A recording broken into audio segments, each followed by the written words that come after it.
Hello friends, कैसे हैं आप लोग। हमारे YouTube channel study with expert में आप सभी लोगों का स्वागत है। फ्रेंड्स, एक बार फिर हम कुछ इम्पोर्टेंट क्वेश्चन लेकर के आए हुए हैं, उसी पे चर्चा करेंगे। आप सभी लोग बने रहिए, बहुत ही महत्वपूर्ण क्लास होने वाली है। आप लोग ज़्यादा से ज़्यादा प्रैक्टिस कीजिए, रिवीजन कीजिए, और जो भी आपके पास नोट्स है या जिस भी नोट्स से आप पढ़ रहे हैं उसी को बार बार पढ़िए। ठीक है। एनसीईआरटी को ज़्यादा प्रायोरिटी दीजिए। एनसीईआरटी की बुक को बार बार पढ़िए, प्रैक्टिस कीजिए। जितनी बार पढ़ेंगे उतने ही आपको कुछ न्यू पॉइंट या टॉपिक उसमें मिलेंगे। तो चलिए, टाइम को ना वेस्ट करते हुए टॉपिक पे आते हैं। कह रहे हैं गंग कवि का जन्म स्थान है इटावा उत्तर प्रदेश। गंग कवि का जन्म स्थान है इटावा उत्तर प्रदेश। तुलसी गंग दुओ भये सुकविन के सरदार, इस पंक्ति को कहा है भिखारी दास ने। इस पंक्ति को किसने कहा? भिखारी दास। कह रहे तुलसी गंग दुओ भये सुकविन के सरदार, इस पंक्ति को कहा भिखारी दास ने। नयन नचाए कही मुस्काए लला फिर आयो खेलन होरी, इस काव्य पंक्ति के रचनाकार हैं पद्माकर। पद्मा गंगा लहरी तथा जगदिनोद कृत के रचनाकार हैं पद्माकर। गंगा लहरी तथा जगदिनोद कृत के रचनाकार हैं पद्माकर। प्रबोध पचासा ग्रंथ के रचनाकार हैं पद्माकर। प्रबोध पचासा। नेक्स्ट, कह रहे हैं पद्माभरण पद्माकर कृत है अलंकार ग्रंथ। शोभा सरसाने ना बखाने जात कई भांत, इस काव्य पंक्ति के रचनाकार हैं सेनापति। इस काव्य पंक्ति के रचनाकार हैं कौन? सेनापति। नेक्स्ट,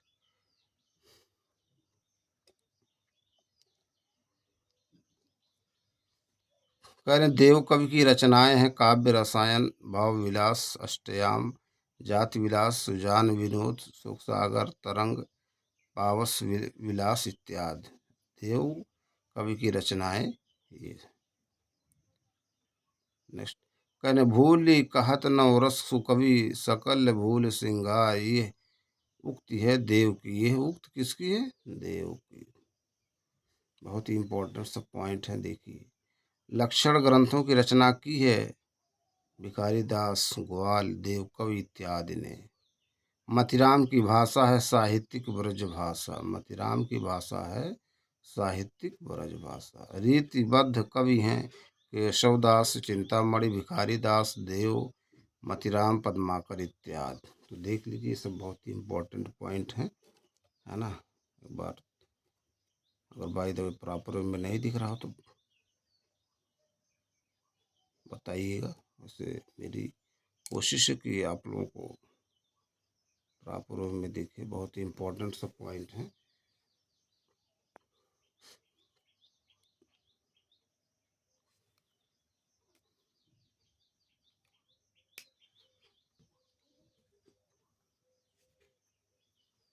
है ना। ये सब क्वेश्चन पूछेगा, ऑनलाइनर क्वेश्चन है, ये सब पूछे गए हैं। ठीक है। अगला टॉपिक है रीति मुक्त काव्य धारा। अगला टॉपिक है ये रीति मुक्त काव्य धारा। रीति मुक्त काव्य धारा, उस पर चर्चा करेंगे। देख लीजिए।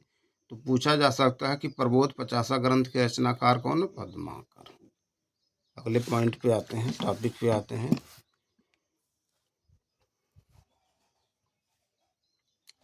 अगला टॉपिक है रीति काव्य धारा। रीति मुक्त काव्य धारा, उस पर चर्चा करेंगे। रीति मुक्त काव्य धारा।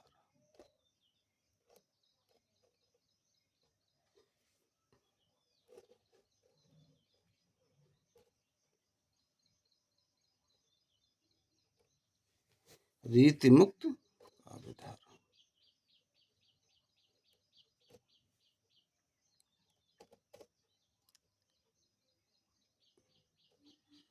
रीति मुक्त काव्य धारा।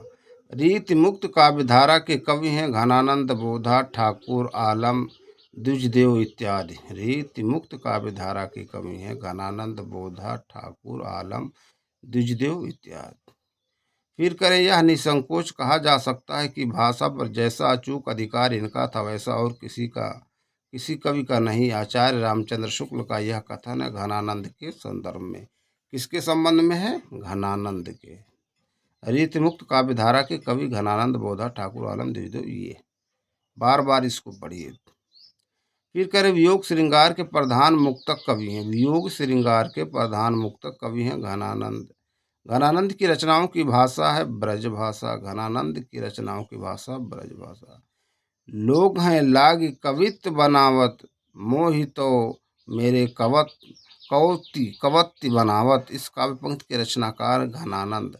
कह रहे लोग हैं लागी कवित बनावत, मोहितो मेरे कवत्ति बनावत। इसकी रचनाकार है पंक्ति के घनानंद। अति सुधो स्नेह कुमारक है। इस काव्य पंक्ति के रचनाकार हैं घनानंद। अति सुधो स्नेह को मारग। अगली लाइन है सीख लीनो मीन मिरिग खंजन कमल नयन, सीख लीनो जस और प्रताप को कहानो है। ये पंक्तियां हैं ठाकुर की। किसकी? ठाकुर की। अगला देखते हैं पॉइंट क्या है। अमी हलाहल मद भरे श्वेत श्याम रतनार। यह काव्य पंक्ति कवि रसलीन की रचना है।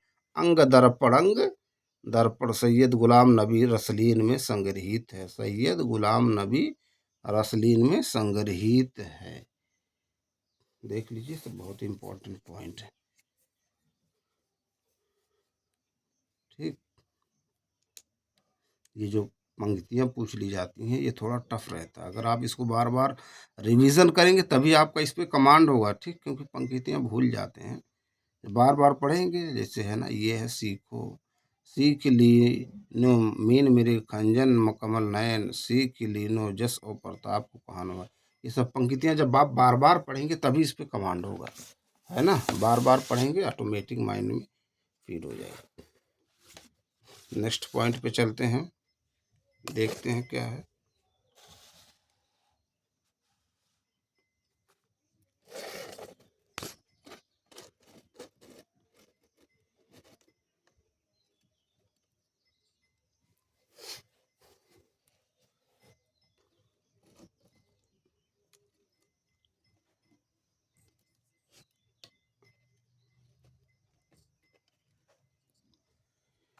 कह रहे हैं यह प्रेम का पंथ कराल महा तरवारी की धार पे धावनो है। यह काव्य पंक्ति है बोधा की। काव्य पंक्ति किसकी है? बोधा की। एक बार फिर से देखते हैं इसको। कह रहे हैं यह प्रेम का पंथ कराल महा तरवारी की धार पे धावनो है। यह काव्य पंक्ति है बोधा की। किसकी? बोधा की। अगला पॉइंट देते, कह रहे कवित्त रत्नाकर में कुल अध्याय है 5 तरंग या अध्याय। कवित्त रत्नाकर में कुल अध्याय है 5 तरंग या अध्याय। फिर कहें कवित्त रत्नाकर की भाषा है ब्रज भाषा। कवित्त रत्नाकर की भाषा ब्रज भाषा। बोधा का असली नाम था बुद्धिसेन। बोधा का असली नाम क्या था? बुद्धिसेन। बोधा का असली नाम बुद्धिसेन। इश्कनामा तथा विरह वारिश के रचनाकार हैं बोधा। इश्कनामा तथा विरह वारिश के रचनाकार हैं बोधा। सुजान चरित के रचयिता हैं सूदन। सुजान चरित के रचयिता हैं सूदन। मतिराम बिहारी तथा वृंद ने रचना की है सतसई की। मतिराम बिहारी तथा वृंद ने रचना की है सतसई की। अलंकार निरूपण करने वाले ग्रंथ हैं भाषा भूषण, ललित ललाम तथा शिवराज भूषण। अलंकार निरूपण करने वाले ग्रंथ हैं भाषा भूषण, ललित ललाम तथा शिवराज भूषण।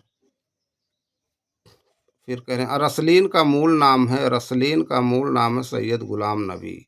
रसलीन का मूल नाम है सैयद गुलाम नबी। बोधा एक रसोन्मत्त कवि थे। प्रेम की पीर की व्यंजना भी इन्होंने बड़ी मर्म स्पर्शनी युक्त से की है। यह कथन आचार्य रामचंद्र शुक्ल का। कह रहे बोधा एक रसोन्मत्त कवि थे। प्रेम की पीर की व्यंजना भी इन्होंने बड़ी मर्मस्पर्शिनी युक्त से की। यह कथन आचार्य रामचंद्र शुक्ल का। किसका? ये कथन आचार्य रामचंद्र शुक्ल का कथन है। ठीक, अगला टॉपिक है, देख लीजिए इसको। उसके बाद अगले टॉपिक पे चलते हैं। अगला टॉपिक है रीति सिद्ध काव्य धारा। रीति सिद्ध काव्य धारा, उस पर चर्चा करते हैं।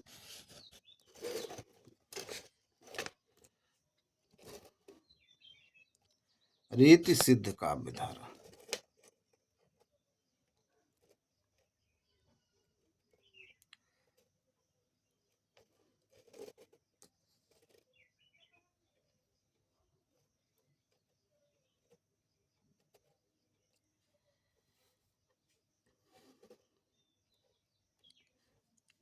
टॉपिक रीति सिद्ध काव्य धारा। कह रहे हैं बिहारी तथा रसनिधि हैं रीति सिद्ध काव्य धारा के कवि।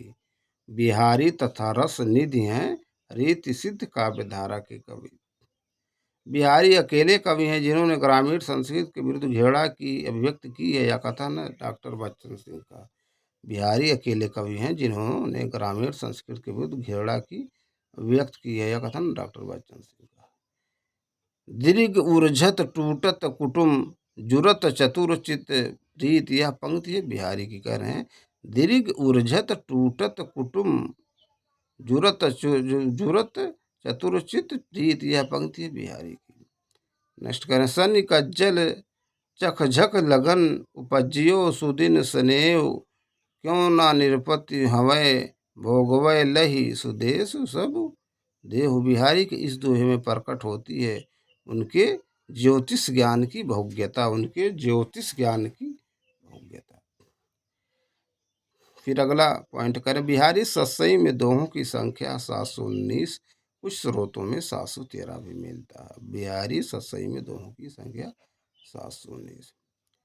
फिर कह रहे हैं कुछ नोट हैं, पॉइंट इंपॉर्टेंट करें। रीति काल का विभाजन सामान्यतः रीतिबद्ध, रीति सिद्ध तथा रीति मुक्त काव्य धारा के रूप में किया गया है, किंतु रीतिबद्ध तथा रीति सिद्ध काव्य धारा के कवियों के विभाजन को लेकर अनेक विद्वानों में मतभेद भी हैं, अनेक विद्वानों में मतभेद भी। देख लीजिए उसके बाद अगला पॉइंट है, अगला पॉइंट है टॉपिक है आधुनिक काल। अगला टॉपिक है आधुनिक काल, उस पर चर्चा करते हैं, है ना। आधुनिक काल पे चर्चा करते हैं, देख लीजिए।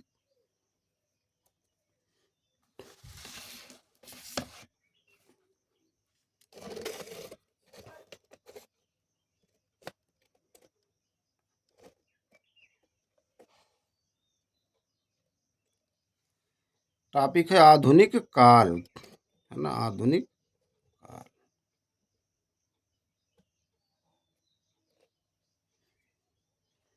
अगला टॉपिक है आधुनिक काल। कह रहे हैं आधुनिक हिंदी गद्य के जनक माने जाते हैं भारतेंदु हरिश्चंद्र। आधुनिक हिंदी गद्य के जनक माने जाते हैं भारतेंदु हरिश्चंद्र। भारतेंदु हरिश्चंद्र की रचनाएं हैं अपवर्ग पंचक, हिंदी भाषा, भक्ति सर्वस्व इत्यादि। भारतेंदु हरिश्चंद्र की रचनाएं हैं अपवर्ग पंचक, हिंदी भाषा, भक्ति सर्वस्व इत्यादि। आचार्य रामचंद्र शुक्ल ने हिंदी साहित्य के आधुनिक काल को अभिहित किया है गद्य काल के नाम से, गद्य काल के नाम।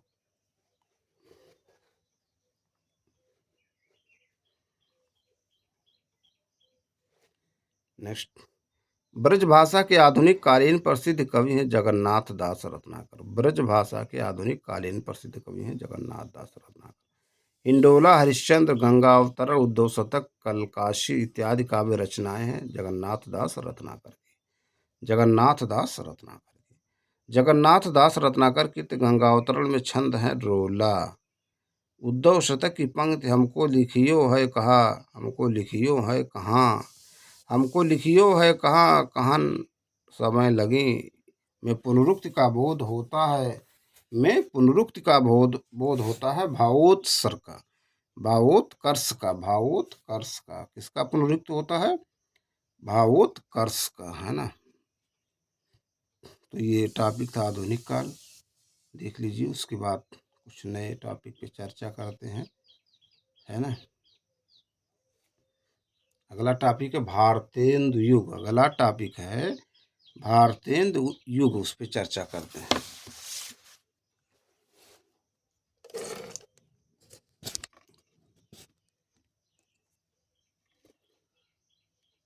ये है भारतेंदु युग, इस पर चर्चा करते हैं।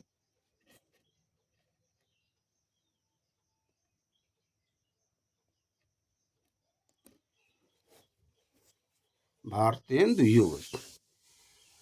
कह रहे हैं भारतेंदु युग का एक अन्य नाम है पुनर्जागरण काल। भारतेंदु युग का एक अन्य नाम है पुनर्जागरण काल। भीतर भीतर सब रस चूसे हंस हंस के तन मन धन मूसे। इस काव्य पंक्ति के रचयिता हैं भारतेंदु हरिश्चंद्र। इस काव्य पंक्ति के रचयिता हैं भारतेंदु हरिश्चंद्र। कह रहे हिंदी साहित्य में राष्ट्रीय चेतना के संवाहक और आधुनिक चेतना के प्रणेता प्रथम साहित्यकार हैं भारतेंदु हरिश्चंद्र। कौन? भारतेंदु हरिश्चंद्र। नेक्स्ट कह रहे हैं भारतेंदु ने हिंदी साहित्य को एक नए मार्ग पर खड़ा किया है। ये नए साहित्य के नए युग के प्रवर्तक थे। यह कथन आचार्य रामचंद्र शुक्ल का। ये कथन किसका है? आचार्य रामचंद्र शुक्ल का। फिर कह रहे हैं हिंदी साहित्य में पुनर्जागरण भारतेंदु के माध्यम से अवतरित होता है। यह कथन है डॉक्टर राम स्वरूप चतुर्वेदी का। डॉक्टर राम स्वरूप चतुर्वेदी। भारतेंदु युग का साहित्य व्यापक रूप से गदर से प्रभावित है। यह कथन डॉक्टर रामविलास शर्मा का। डॉक्टर रामविलास शर्मा का। भारतेंदु कालीन उपन्यास जिससे आधुनिकता की शुरुआत मानी जाती है। परीक्षा गुरु 1882 ईस्वी। कह रहे हैं भारतेंदु कालीन उपन्यास जिससे आधुनिकता की शुरुआत मानी जाती है। परीक्षा गुरु 1882 ईस्वी। परीक्षा गुरु किसकी है देखिए। हिंदी नवजागरण के अग्रदूत हैं भारतेंदु हरिश्चंद्र। हिंदी नवजागरण के अग्रदूत हैं भारतेंदु हरिश्चंद्र। तदीय समाज के संस्थापक हैं भारतेंदु हरिश्चंद्र। तदीय समाज के संस्थापक कौन है? भारतेंदु हरिश्चंद्र। देख लीजिए, सब बहुत इंपॉर्टेंट पॉइंट है ना। अगला पॉइंट है, कह रहे हैं भारतेंदु हरिश्चंद्र को भारतेंदु उपाधि प्रदान की गई। भारतेंदु हरिश्चंद्र को भारतेंदु उपाधि प्रदान की गई 1880 ईस्वी में काशी वाराणसी के विद्वानों के द्वारा। 1880 ईस्वी में काशी वाराणसी के विद्वानों के द्वारा। अगला पॉइंट करें, अंग्रेज राज सुख साज सजे सब भारी भारी, पै धन विदेश चली जात यह अति ख्यारी। ये काव्य पंक्तियां हैं किसकी? भारतेंदु हरिश्चंद्र की। ये काव्य पंक्तियां किसकी हैं? भारतेंदु हरिश्चंद्र की।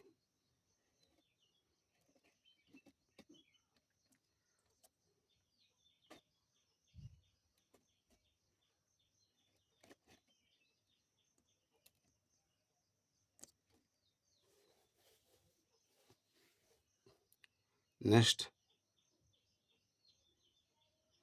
कह रहे धन्य भारत भूमि सब रतन रतननी की उपजाऊनी। इस काव्य पंक्ति की इस पंक्ति के रचनाकार हैं बद्री नारायण चौधरी प्रेमधन। जान दीजिए, पूछा जा सकता किसका प्रेमधन का पूरा नाम। कह रहे हार्दिक हरदा दर्श कविता के रचनाकार हम बद्री नारायण चौधरी प्रेमधन। हार्दिक हरदादर्श कविता के रचनाकार हैं बद्री नारायण चौधरी प्रेमधन। लाला श्रीनिवास द्वारा कृत संयोगिता स्वयंवर नाटक की सच्ची समालोचना शीर्षक से आलोचना की है बालकृष्ण भट्ट ने। किसने? बालकृष्ण भट्ट। मेघदूत तथा रघुवंश का खड़ी बोली में अनुवाद किया राजा लक्ष्मण सिंह ने। मेघदूत तथा रघुवंश का खड़ी बोली में अनुवाद राजा लक्ष्मण सिंह ने किया। भारतेंदु युगीन कवियों ने अधिकांशतः कविता की है ब्रज भाषा में। भारतेंदु युगीन कवियों ने अधिकांशतः कविता की है ब्रज भाषा में। बद्री नारायण चौधरी प्रेमधन उर्दू में कविता लिखते थे अब्र नाम से। अब्र नाम से। शीर्षक शेक्सपियर के नाटकों का हिंदी अनुवाद किया लाला सीताराम ने। शेक्सपियर के नाटकों का अनुवाद किया लाला सीताराम ने। अयोध्या का इतिहास रचना के लेखक है लाला सीताराम। वैरगिया का नाला कविता के लेखक हैं लाला सीताराम। भारतेंदु हरिश्चंद्र का खड़ी बोली में रचित कविताओं का संग्रह फूलों का गुच्छा। पूछा गया कई बार, फूलों का गुच्छा। भारतेंदु हरिश्चंद्र का खड़ी बोली में रचित कविताओं का संग्रह फूलों का गुच्छा। भारतेंदु कालीन कवि हैं बद्री नारायण चौधरी प्रेमधन, प्रताप नारायण मिश्र, अंबिका दत्त, व्यास, राधाकृष्ण दास इत्यादि ये सब हैं। ठीक, तो फ्रेंड्स ये कुछ इंपॉर्टेंट पॉइंट थे जिस पे हमने चर्चा की। हम अपने अगले वीडियो में कुछ नए प्रश्न नए टॉपिक के साथ फिर आप लोगों से मिलते हैं। आप लोग ज़्यादा से ज़्यादा हमारे YouTube channel study with expert को लाइक कीजिए, शेयर कीजिए, सब्सक्राइब कीजिए। फिर मिलेंगे किसी और वीडियो में किसी और टॉपिक के साथ। Thank you.